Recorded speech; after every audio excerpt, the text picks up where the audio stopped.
इस लेक्चर में हम लोग डिस्कस करेंगे सम इम्पोर्टेंट पॉइंट। ठीक है, जो अभी अब तक हमने नंबर सिस्टम टॉपिक किया हुआ है, नंबर सिस्टम के बेस पे हमें कुछ इंपॉर्टेंट पॉइंट डिस्कस करने हैं और ये point are most most most important. Be serious और बी अटेंटिव, बहुत ही ध्यान से समझें और सुनें। ठीक है, बहुत यूजफुल पॉइंट है। फर्स्ट पॉइंट में ले रहा हूँ परफेक्ट स्क्वायर के बारे में। कोई भी नंबर अगर परफेक्ट स्क्वायर है तो क्या प्रॉपर्टी होती है? Perfect square number.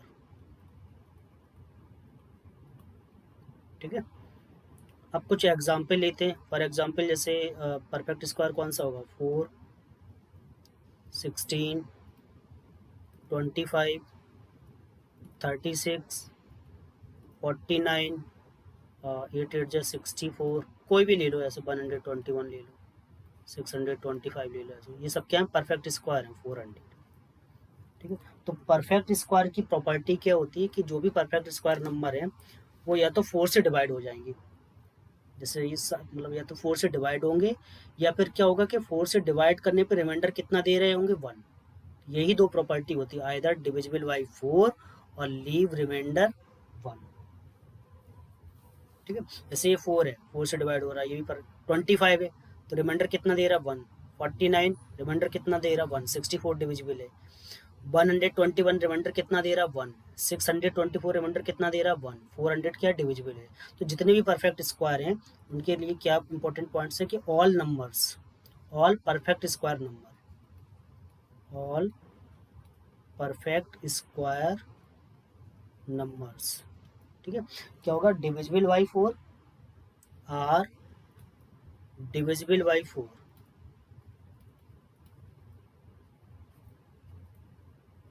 और लीव रिमाइंडर 1। या फिर 4 से डिवाइड करेंगे तो रिमाइंडर कितना आएगा? Leave remainder 1।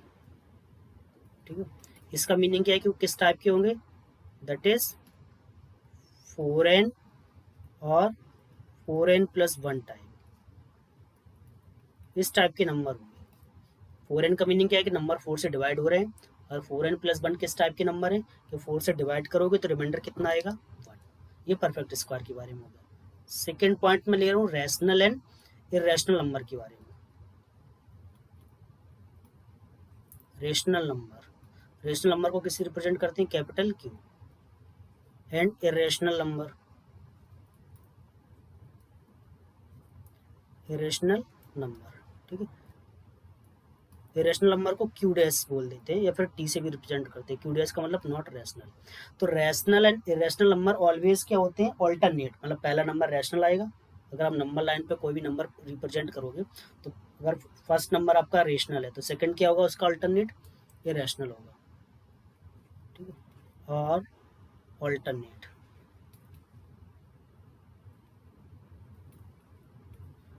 ठीक, अब इसको देखते हैं। जैसे ये नंबर लाइन पे हमने 1 पुट किया, तो 1 कैसा नंबर है? 1 किस में बिलोंग में कर रहा है? क्यू में बिलोंग कर रहा है। तो 1 के बाद जो भी नंबर आएगा यहाँ पे वो किस में बिलोंग करेगा? क्यू नॉट, इरेशनल होगा। मतलब एक नंबर रैशनल है तो उसके बाद वाला ठीक क्या होगा? इरेशनल, इरेशनल होगा। तो ये किसकी बीच की प्रॉपर्टी है? Rational and irrational. अब ये पॉइंट आप सोच रहे होंगे कि अभी तो ऐसे हल्के में ले रहे हो आप। ठीक है, this is play an most important role. जब एक कॉन्टिन्यूटी चैप्टर करेंगे उसमें एक आएगा कंटिन्यूटी, एक कॉन्सेप्ट आता है, वहाँ पे बहुत यूजफुल होता है ये रेशनल एंड इरेशनल नंबर वाला पार्ट। ठीक, इसी कॉन्सेप्ट के बेस पे हम एक कॉन्टिन्यूटी वाला टॉपिक करते हैं discuss. Next third point. Third point में क्या है कि अगर आपके पास नंबर दिए हैं और वो पॉजिटिव है, उनका सम 0 है, कोई भी नंबर ले लीजिए, जैसे आपने 3 नंबर लिए, if sum of 3 positive numbers is 0, तो क्या होगा कि वो ऑल नंबर्स क्या होंगे? 0 0 0 होंगे। फॉर एग्जाम्पल जैसे एक नंबर मैंने ले लिया, ये एक्स स्क्वायर पॉजिटिव होगा। दूसरा ले लिया हमने मॉड एक्स, ये भी पॉजिटिव होगा। थर्ड ले लिया ऐसे रूट जेड, ये 0 है। ठीक है भाई, मॉड वाई ये रूट जेड भी क्या आंसर देगा? जी पॉजिटिव ही देगा। तो ये 3 नंबर का सम 0 दिया है, और आपको पता है तीनों नंबर क्या है? पॉजिटिव है। ये भी पॉजिटिव है, ये भी पॉजिटिव है, ये भी पॉजिटिव है। अब तीनों नंबर का सम 0 है और तीनों नंबर क्या है? पॉजिटिव है। तो पॉसिबिलिटीज क्या है? तीनों क्या होंगे, जीरो जीरो होंगे। भाई पॉजिटिव नंबर का तो सम जीरो नहीं हो सकता ना, तो इसका मीनिंग क्या होगा, एक्स भी जीरो होगा, एक्स वाई और ये मतलब ये सब की वैल्यूज़ क्या आएगी, जीरो आएगी। ठीक है, ये सब क्या हो जाएंगे, जीरो हो जाएंगे। नेक्स्ट फोर्थ पॉइंट, तो एक इसका यूज कहाँ पे करते हैं, जैसे फॉर एग्जांपल उसने किया कि इसको सॉल्व करना है, 2x + 3, ठीक है, प्लस 4x + 6 और प्लस यहाँ पे दे दिया उसने 9x + 18, ऐसे दिया हुआ equal to zero. Find x, और एक्स किस में बिलोंग कर रहा है, आर, एक्स क्या रियल नंबर है, तो इसको सॉल्व करना है। आप ये देख रहे हैं कि स्क्वायर रूट ऑलवेज क्या देता है, पॉजिटिव क्वांटिटी होती है, तो ये भी पॉजिटिव नंबर है, ये भी पॉजिटिव है और ये भी पॉजिटिव है। अब तीनों पॉजिटिव नंबर का सम क्या आ रहा है, जीरो आ रहा है। तो अगर पॉजिटिव नंबर है और उनका सम जीरो है तो क्या पॉसिबिलिटीज होगी, वो तीनों नंबर जीरो होंगे। पॉजिटिव नंबर का सम तो जीरो हो ही नहीं सकता ना कभी, तो ये तीनों नंबर क्या हो जाएंगे, जीरो हो जाएंगे। तो यहाँ से क्या ऐड करोगे, 2x + 3 = 0, 4x + 6 = 0, 9x + 18 = 0। तो यहाँ से x इक्वल टू कितना आया, अच्छा ये तो ये है, और यहाँ पे जो आएगा हम और वर्ड यूज कर सकते हैं, और मतलब एक जीरो हो अदर ना हो, ऐसा तो नहीं होगा, सबके तीनों एक साथ जीरो होना चाहिए। तो क्या आएगा, एंड बोलेंगे हम यहाँ पे क्या बोलेंगे, एंड, यहाँ पे भी क्या बोलेंगे, एंड, ऐसे। और इधर पे कितना आ जाएगा, x इक्वल टू -6/4, तो यहाँ से भी ये कितना आ गया, -2/3, और यहाँ से x इक्वल टू कितना आया, -2। तो तीनों में कुछ कॉमन नहीं आ रहा है, यहाँ पे भी एंड आ रहा है, यहाँ पे भी एंड आ रहा है, कुछ कॉमन नहीं है, कॉमन नहीं है तो क्या आ जाएगा, x बिलोंग्स टू 5, फिर कोई आंसर नहीं होगा। ठीक है, एक और ये पॉइंट कौन सा था,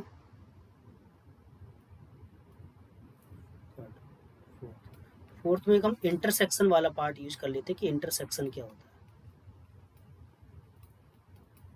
इंटरसेक्शन का सिंबल हम ऐसे राइट करते हैं, तो इंटरसेक्शन को ऐसे डिफाइन करते हैं, जैसे आपके पास एक सेट दिया हुआ है ए में नंबर दिए हैं 1 2 3, ये दिया हुआ, ठीक है।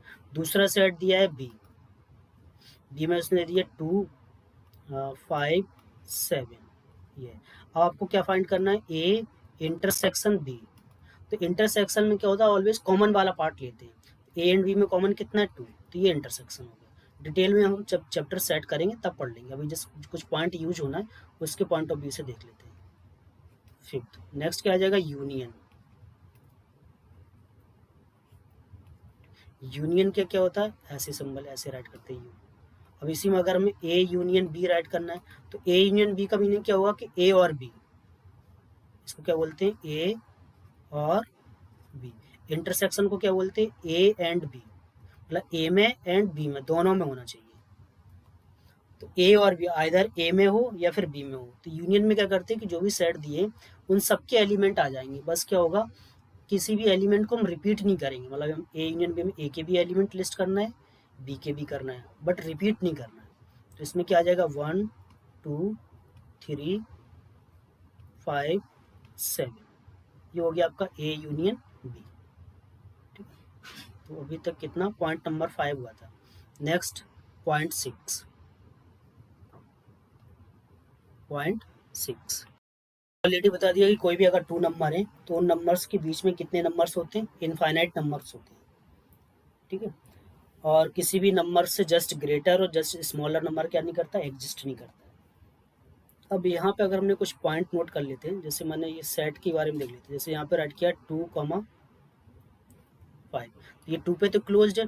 अब इस केस में अगर हमें स्मॉलेस्ट नंबर फाइंड करना है, क्या निकालना है, स्मॉलेस्ट नंबर, तो स्मॉलेस्ट नंबर कितना आ जाएगा, 2। अब इसी में अगर हमें ग्रेटेस्ट निकालना हो,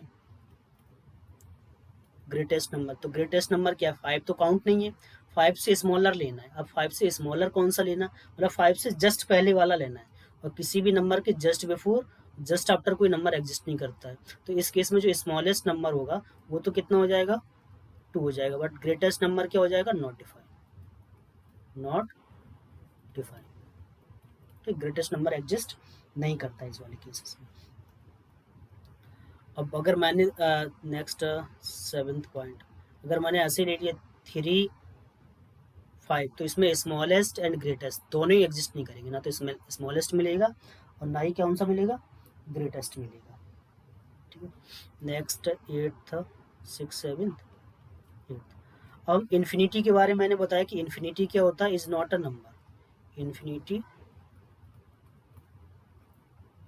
is not a number, infinity एक नंबर नहीं है।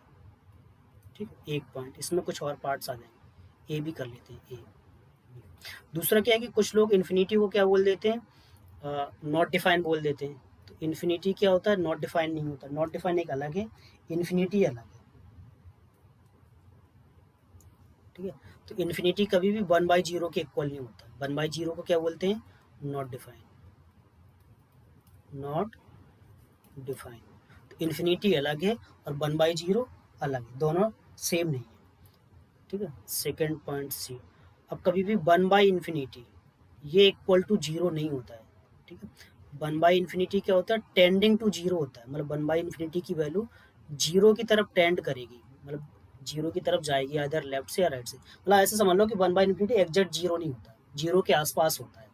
1/∞ क्या होता है, 0 नहीं होता है, 0 के आसपास होता है, उसके पास में कोई नंबर होगा, 0 से थोड़ा बहुत कम या ज़्यादा। ठीक है, but not equal to. And तो जो 1/∞ है, 1/∞ भी क्या हो जाएगा, अनडिफाइन होगा। मतलब अप्रोक्सीमेट टेंडिंग टू 0 होगा, बट बोलेंगे क्या इसको, अनडिफाइन। 1/∞ भी क्या होगा, डिफाइन नहीं कर सकते, ये भी क्या है, अनडिफाइन है। तो ये हमने इंपॉर्टेंट पॉइंट्स कुछ इसके बारे में लिए थे, नंबर सिस्टम्स के बारे में। ठीक है, कुछ और फैक्ट ले लेते हैं। Next 9th point. 9th में कुछ मैं सिंबल ले रहा हूँ, जैसे हम ये सिंबल्स होता है, ये एक सिंबल ये होता है, दूसरा सिंबल ऐसे राइट करते हैं, ऐसे, या और एक ये होता है। इन जनरल ये मोस्टली फ्रिक्वेंटली अकर्ड सिंगल है। ठीक है, सिंगल नहीं, सिंबल है, सिंगल सिंगल। तो इसको क्या बोलते हैं, फॉर एवरी, फॉर एवरी। ठीक है, और ये जो सिंबल है इसको क्या बोलते हैं, देयर एग्जिस्ट। मतलब या तो आप ऐसे राइट कर दो, देयर एग्जिस्ट, इतना बड़ा राइट करो, या फिर ये सिंबल लगा दो। और इसका मीनिंग क्या होता है, इम्प्लाइज दैट। इसका मीनिंग क्या होता है, इम्प्लाइज दैट, इसका मीनिंग ये होता है। ठीक है, implies that. Next 10th point, जैसे मॉड एक्स राइट है, मॉडलेस ऑफ एक्स, तो कुछ बच्चे इसको ऐसे राइट कर देते हैं +-x। This is totally wrong. ठीक, होता है क्या एक्चुअली में, जो मॉड ऑफ एक्स है आएगा तो +-x, बस कुछ कंडीशन के अकॉर्डिंग, x -x। तो पॉजिटिव x कब होगा, जब x क्या आएगा, >= 0, और नेगेटिव कब होगा, जब x क्या होगा, <0। तो मॉड x को हम ऐसे ब्रेक करते हैं। ठीक है, नेक्स्ट 11th पॉइंट। वैसे मैंने ये बताया हुआ कि कभी भी इसके अंदर ऐसे स्क्वायर दिया हो तो ये this is not equal to x। Root of x square always किसके इक्वल आएगा, मॉड x के इक्वल आता है। ठीक है, किसके इक्वल आएगा, मॉड ऑफ x के। 12th, ऐसे रूट के अंदर अगर कोई भी क्वांटिटी गिवन है, जैसे √a दिया हुआ है, ठीक है, तो रूट के अंदर अगर रियल नंबर के बारे में बात कर रहे हैं, ठीक है, ये अगर डिफाइन है, डिफाइन कब होगा, जब अंदर ऑलवेज जो वैल्यू है वो क्या होगी, आइदर 0 होगी या फिर क्या होगी, पॉजिटिव होगी। जैसे रूट के अंदर हमने -4 राइट किया, दिस इज नॉट डिफाइन। तो रूट के अंदर अब जो भी वैल्यू आती है, अगर वो डिफाइन हो रहा है वो क्वांटिटी, तो ऑलवेज पॉजिटिव होगी या फिर क्या होगी, 0 होगी। बस दो ही कंडीशन हो सकती हैं, और कोई पॉसिबिलिटीज़ नहीं है। ठीक है, तो ये कुछ इंपॉर्टेंट पॉइंट्स थे। नेक्स्ट लेक्चर में हम लोग डिस्कस करेंगे रूल्स ऑफ इनइक्वालिटीज़, और उसके बाद फिर solving the linear inequalities, that is baby curve method. Okay, thank you. और अगर आपने चैनल सब्सक्राइब नहीं किया है तो प्लीज़ सब्सक्राइब करें, सो दैट आपको अपकमिंग वीडियोज़ ऑन टाइम मिलते रहें। एंड अपने फ्रेंड्स को के साथ भी शेयर करें अगर आपको पसंद आता है। Thank you.